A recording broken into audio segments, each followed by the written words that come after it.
warahmatullahi wabarakatuh. Alhamdulillahi rabbil alamin, wassalatu wassalamu ala ashrafil anbiya wal mursalin, sayyidina Muhammadin wa ala alihi wa ashabihi ajma'in. Faqala Allah ta'ala fi kitabihil karim, ba'da a'udzu billahi minasyaitonir rajim, ya ayyuhalladzina amanu taqullaha haqqa tuqatih wa la tamutunna illa wa antum muslimun. Jamaah sekalian rahimakumullah, alhamdulillah hari ini kita berada di hari Senin tanggal 21 September 2020 di awal bulan Safar 1442 Hijriah ya. Dan alhamdulillah pagi hari ini sedikit kita lanjutkan lagi mengenai alamatul kubra, tanda besar kiamat, yakni tulu isyamsi min maghribiha, terbitnya matahari dari tempat terbenamnya. Pada bahasan yang lalu, terakhir kita mengutip sebuah ayat surah Al-An'am 158, di mana Allah Ta'ala berfirman, ba'da a'udzubillahi minasyaitonir rajim, hal yanzuruna illa an ta'tiyahumul malaikatu aw ya'tiya rabbuka aw ya'tiya ba'du ayati rabbika yawma ya'ti ba'du ayati rabbika la yanfa'u nafsan imanuha lam takun amanat min qabl aw kasabat fi imaniha khaira qul intaziru inna muntazirun. Yang mereka nanti-nantikan tidak lain hanyalah kedatangan malaikat kepada mereka untuk mencabut nyawa mereka, atau kedatangan siksa Rabbmu, atau kedatangan beberapa ayat Rabbmu.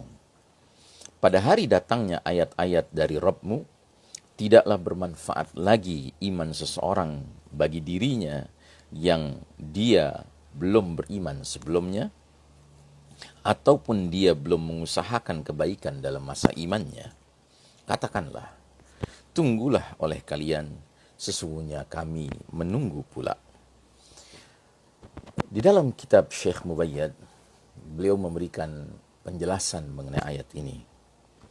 Ayat ini menegaskan bahwa sesudah datangnya sebahagian ayat atau tanda kekuasaan Allah Ta'ala, iman seseorang tidak lagi bermanfaat sesudahnya, selagi dia tidak beriman sebelumnya. Termaktub pula penjelasan pada hadis-hadis ini, bahwa sebahagian ayat yang dimaksud di sini adalah terbitnya matahari dan munculnya binatang melata. Dari Hudzaifah bin Asid al-Ghifari radhiyallahu an, ia berkata, Nabi menghampiri kami ketika kami sedang berbincang-bincang. Beliau bertanya, "Ma tazakarun?" Apa yang kalian perbincangkan? Para sahabat menjawab, "Nazkurus sa'ah." Kami sedang berbincang-bincang tentang as-sa'ah, hari kiamat. Maka Nabi bersabda, sesungguhnya hari kiamat tidak akan terjadi sehingga kalian melihat 10 tanda.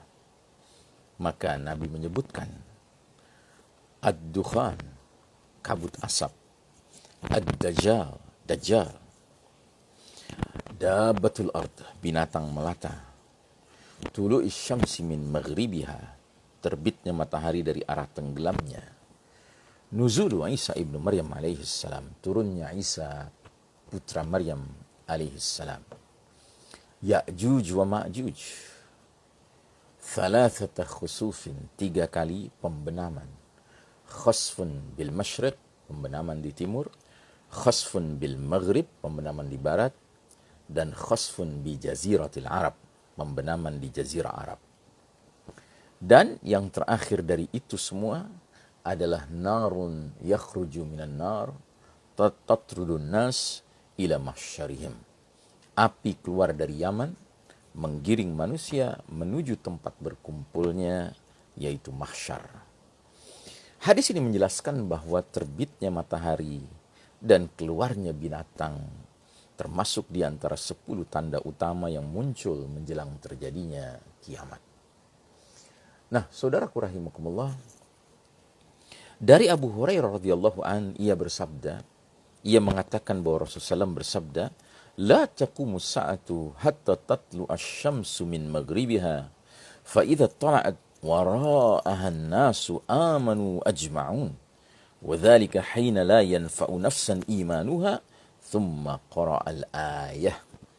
Hari kiamat tidak akan terjadi sehingga matahari terbit dari arah tenggelamnya, yaitu dari arah barat.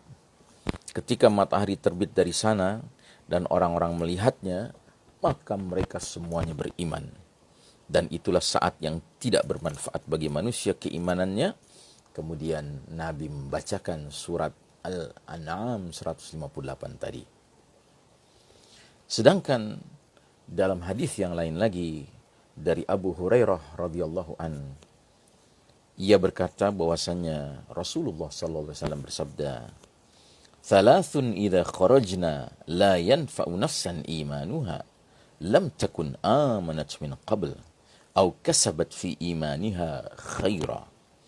Tulu'u syamsi min maghribiha wad-dajjalu wa dabbatul ard."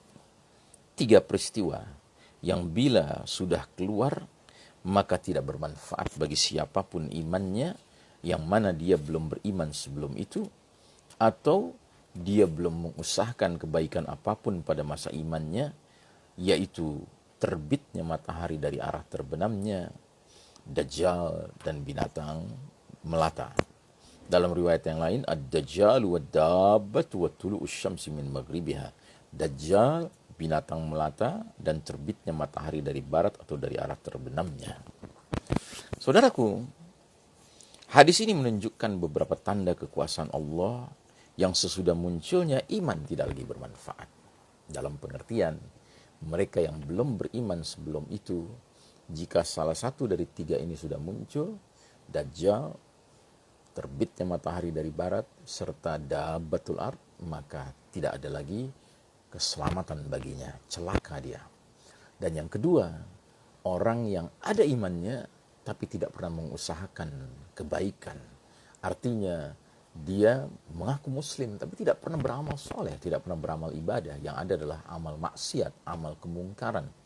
Maka bagi orang-orang seperti ini, bila ketiga tanda ini muncul atau salah satu dari tiga ini muncul, maka tidak bermanfaat lagi kalau dia ingin beriman yang sesungguhnya. Karena dia akan mengalami penolakan dari munculnya tanda-tanda ini.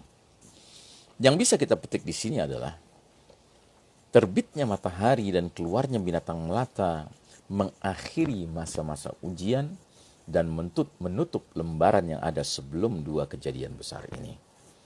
Dari Safwan bin Asal radhiyallahu an bersabda Rasulullah SAW, "Inna min qibali maghribis syamsi baban maftuhan arduhu sab'una sanah fala yazalu dhalikal babu maftuhan lit-taubati hatta tatlu'u syamsu min nahwih fa idza tala'at min nahwih lam yanfa nafsan imanuha lam takun amanat min qabl aw kasabat fi imaniha khaira."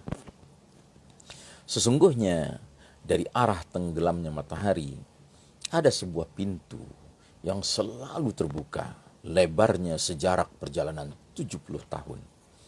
Pintu itu senantiasa terbuka untuk taubat sampai matahari terbit dari arahnya. Apabila matahari terbit dari arahnya, tidak bermanfaat bagi seseorang imannya yang dia belum beriman sebelum itu, atau kebaikan yang dia usahakan di dalam imannya setelah itu.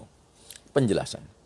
Di dalam hadis ini terkandung penjelasan yang gamblang bahwasanya pintu taubat tertutup sesudah terbitnya matahari dari arah terbenamnya.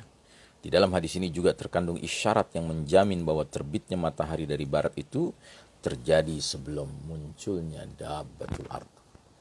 Saudaraku rahimakumullah, kita akan lanjutkan pembahasan kita pada pertemuan selanjutnya dengan izin Allah Ta'ala. Wa sallallahu ala nabiyyina Muhammadin wa ala alihi wa ashabihi ajma'in walhamdulillahi rabbil alamin. Wassalamualaikum warahmatullahi wabarakatuh.